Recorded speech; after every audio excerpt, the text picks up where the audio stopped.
नेहा, अरे जरा मेरी मदद कर दे। नेहा, नेहा, ये लो आपकी चाय। ये सब आपकी गलती है। अरे अब मैंने क्या किया? ये सब आपकी ही कारस्तानी है। ना नेहा को वो नया बड़ा मोबाइल ला कर देते और ना ही वो ऐसी रहती। अरे अब फर्स्ट क्लास में पास हुई है तो कुछ तो देना बनता ही है।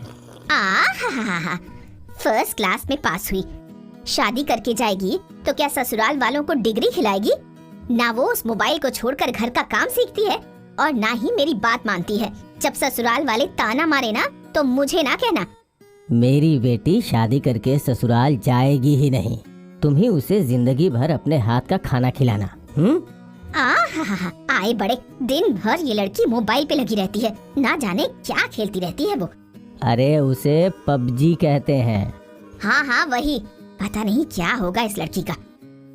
इस दिन को बस कुछ ही महीने बीते थे और आज नेहा को देखने राजीव और उसकी माँ नेहा के घर आए थे। है तो बहुत सुंदर, कितनी पढ़ी लिखी है? मेरी बेटी ग्रेजुएट है, वो भी फर्स्ट क्लास से। अरे वाह, मैं राजीव के लिए पढ़ी लिखी लड़की ही ढूंढ रही थी। राजीव, क्या तुम्हें नेहा पसंद है? राजीव ने शर्मा कर हाँ बोला और उन दोनों की शादी पक्की हो गई।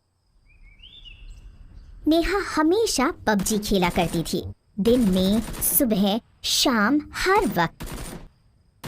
अरे नालायक, कुछ काम सीख ले, ससुराल वाले ताना मारेंगे ना तब समझेगी। नेहा अपनी माँ की बातों पर बिल्कुल भी ध्यान नहीं देती थी। कुछ महीनों बाद राजीव और नेहा की बड़ी धूमधाम से शादी हुई। दोनों परिवार वाले बहुत खुश थे।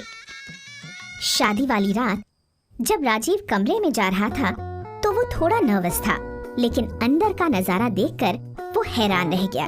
उसकी दुल्हन बड़े मजे से फोन पर पबजी खेल रही थी। राजीव को तो समझ ही नहीं आया कि वो क्या बोले। अगली सुबह, बहू, अरे बहू। नेहा की सास किचन में नाश्ता बनाने लगी। सारा नाश्ता तैयार हो गया। कमाल है, नेहा अब तक नहीं आई, चलकर देखती हूँ। नेहा की सास जब उसके कमरे में गई तो नेहा अपने फोन में पबजी खेल रही थी। मैं कब से आवाज दे रही हूँ और तुम यहाँ गेम खेल रही हो? अब वो माँ जी, अगर मैं गेम छोड़ देती तो कोई मुझे मार देता। एक मिनट माँ जी, एक मिनट। ठीक है, नाश्ता तैयार है, नाश्ता करने आ जाओ। राजीव और उसकी माँ दोनों नाश्ता करने पहुँच चुके थे, लेकिन नेहा अब भी गेम खेलने में बिजी थी। मैं कब से इस लड़की को आवाज दे रही हूँ, लेकिन ये गेम छोड़ती ही नहीं। राजीव चुपचाप नाश्ता करने लगा। उसने अपनी माँ को कोई जवाब नहीं दिया। नाश्ता खत्म करके बरखा घर का सारा काम करने लगी। फिर उसने दोपहर का खाना बनाया। बरखा घड़ी की ओर देखती रही। अजीब है, ये लड़की अब तक नहीं आई। और फिर बरखा खाना बनाने में बिजी हो गई। सारा खाना तैयार होने के बाद, राजीव, बेटा राजीव, बहू। राजीव टेबल पर आ गया, लेकिन नेहा वहां नहीं पहुंची। मैं नेहा को बुलाकर लाता हूँ। ठीक है। नेहा, ये क्या, तुम अब तक गेम ही खेल रही हो? माँ तुम्हें कब से आवाज दे रही है? अरे अभी तो कुछ देर पहले शुरू किया है। दोपहर के 1 बज गए हैं और तुम अब भी गेम खेल रही हो। वाह। 1 बज गए? वही मैं बोलूं, मुझे इतनी भूख क्यों लगी है? नेहा ने अपना फोन वहीं रख दिया और राजीव के साथ खाना खाने चली गई। कब से तुम्हें आवाज दे रही हूँ। अब सॉरी, वो मैं गेम खेल रही थी। ठीक है, लेकिन गेम से पेट नहीं भरता। सुबह नाश्ता भी नहीं किया। हाँ, मुझे भूख लगी है। फिर तीनों ने साथ में खाना खाया। अब वापस गेम खेलने मत लग जाना, तुम्हें देखने मेरे रिश्तेदार आ रहे हैं। अब ठीक है माँ जी। नेहा अपने कमरे में गई और फ्रेश होकर उसने कपड़े चेंज कर लिए। अभी लोगों को आने में बहुत समय है, तब तक एक गेम खेल लेती हूँ। और नेहा ने वापस अपना गेम शुरू कर दिया। कुछ देर बाद बरखा उसके कमरे में आई। चलो, सब आ चुके हैं। ठीक है माँ जी।